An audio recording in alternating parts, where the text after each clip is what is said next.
Okay, so picture this, right? Like a human Miami night, one of those nights where the air is thick enough to cut with a knife. A young mother tucks her baby into his crib, maybe hums a lullaby, totally unaware that this seemingly ordinary evening is going to be her last. And that, unfortunately, is the chilling reality that faced 23-year-old Lily Armborough back in 2007. Today, we're going to do a deep dive into Lily's story. We'll be going through police reports, sifting through news articles, and even looking at a podcast episode dedicated to this case, all to try and wrap our heads around the baffling circumstances surrounding her disappearance.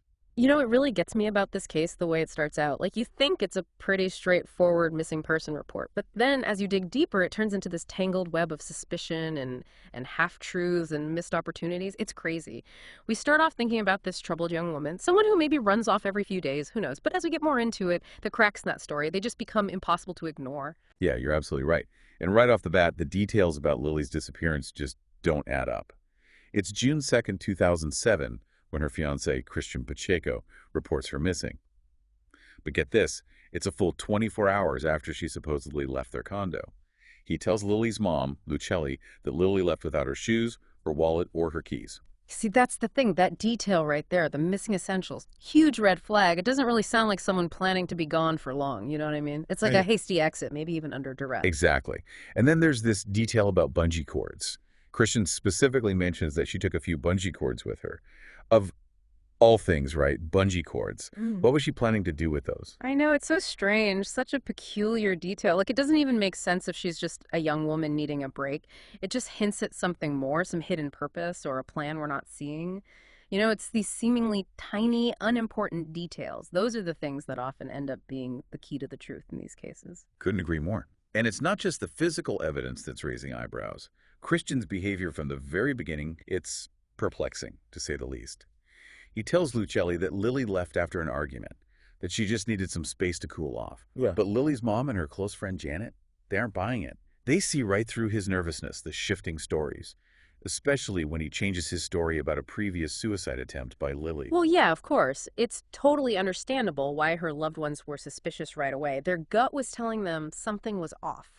And that feeling was made even stronger by the fact that he waited a whole 24 hours before reporting her missing. And even then, he filed a police report before even contacting Lily's family or friends. Yeah, that's a detail that just screams red flag, doesn't it? I mean, most people, when a loved one goes missing, their first instinct is to reach out to family and friends. You want to create that network of support, to help find them. Going straight to the police usually comes later. Exactly. It almost creates the impression that he was more concerned with setting up a certain narrative, like a timeline that works for him, rather than actually trying to find Lily. Totally. So the police start their investigation, focusing their searches around the condo and the nearby areas. But, and this is so frustrating, the case goes cold really quickly. And this is where it gets interesting. In a news article from 2008, we find this shocking revelation. It really casts a shadow over the entire investigation. This article reveals that Lily's case file sat untouched for 2 whole weeks, while the lead investigator was on vacation. Wow, are you serious? That is just shocking. Talk about a reminder that even in these serious cases, a missing person, that bureaucratic inefficiencies and human error can have just devastating consequences. For Lily's family, this news must have been just crushing, like adding insult to injury. Absolutely. It's a tragic reminder that the systems we rely on can fail us, especially in the most critical moments. And then there's that whole issue with the polygraph test that Christian took. Initially, everyone believed he passed it, which just added to the confusion and frustration around the case. But, and we'll explore this a bit later, that assumption turned out to be a huge mistake, one that would have a really big impact on the investigation. The way Christian's polygraph results were mishandled, it really speaks volumes. It shows just how challenging and complex these types of investigations can be. Even procedures that seem pretty straightforward can be misinterpreted. Human error can lead to crucial information being overlooked or even misconstrued. It's a real cautionary tale about the need for meticulous attention to detail and the need to constantly reevaluate everything in these missing person cases. Yeah, definitely. We've got a lot more to unpack here, so stay with us. We'll be right back after a quick break. So we're back, and we're picking up with this missing person case. It seems straightforward at first, but then all these troubling details start coming up, like, what we were talking about before the break. The whole thing with Christian's polygraph test. And everyone thinking he passed? Yeah, that's a really important point. It's worth repeating because that misunderstanding about the polygraph, that really messed up the investigation for years. It wasn't until Detective Ray Holdley took over the case in 2009 that the truth about the polygraph finally came out. Holdley, he was coming in with fresh eyes. A brand new perspective and a very meticulous way of working. He discovered that Christian had actually failed the polygraph, especially when he was asked about whether he knew where Lily was. Wow, can you imagine the frustration and the anger Lily's family must have felt when this all came to light? All those years wasted because of a mistake, a misinterpretation of this crucial piece of evidence.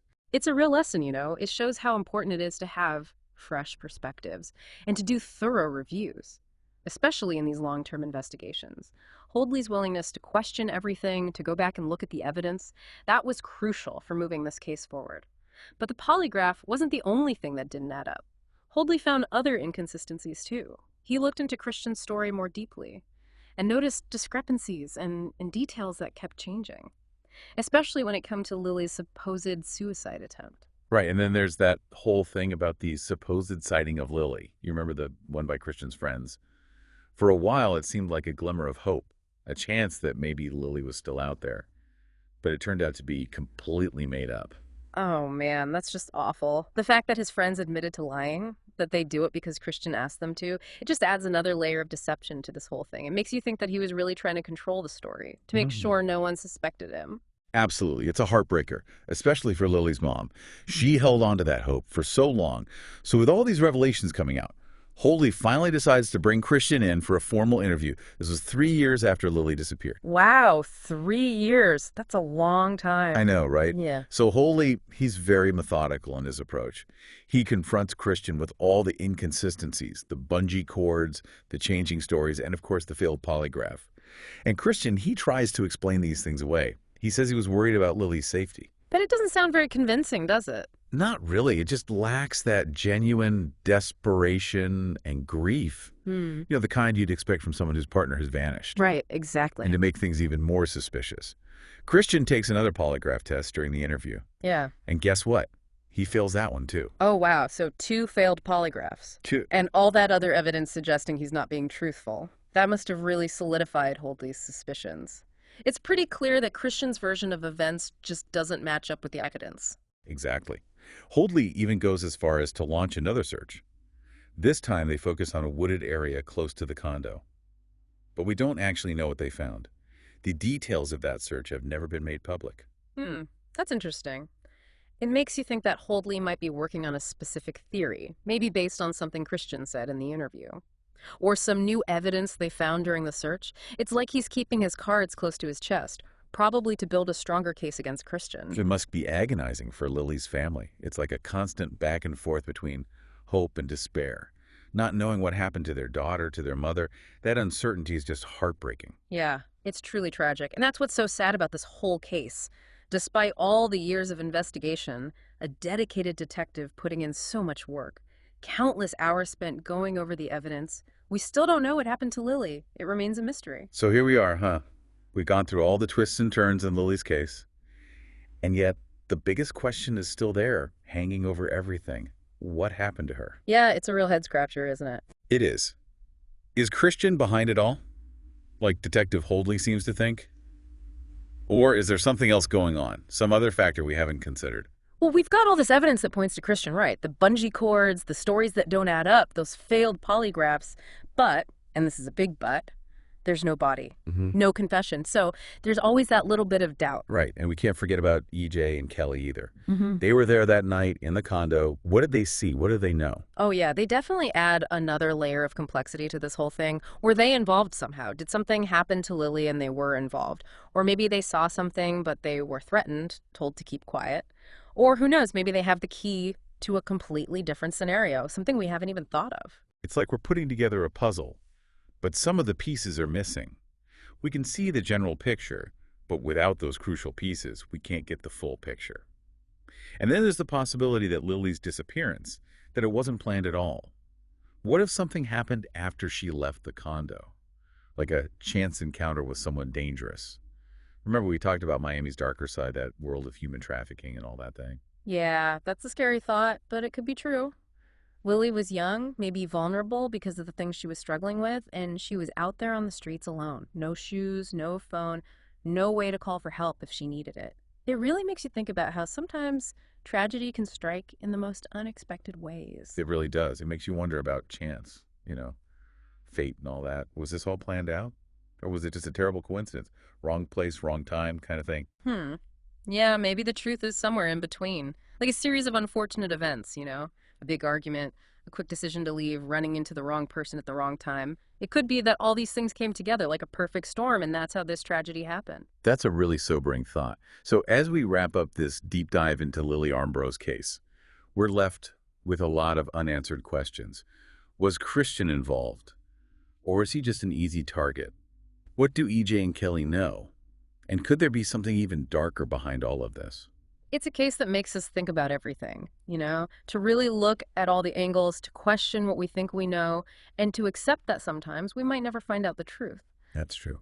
But even with all the uncertainty, we can't forget about the human side of this, the pain that Lily's family is going through, their need for answers. Exactly. Lily's case reminds us that life is fragile, that we need to cherish our loved ones, and that everyone deserves justice, even when it feels impossible to find. If anyone out there has any information about Lily's disappearance, no matter how small it might seem, please contact the Miami-Dade Crime Stoppers. Even the smallest detail could be the key to finally solving this mystery and bringing some peace to Lily's family. Thanks for joining us for this deep dive. We'll be back soon with another case. Until then, stay curious, stay safe.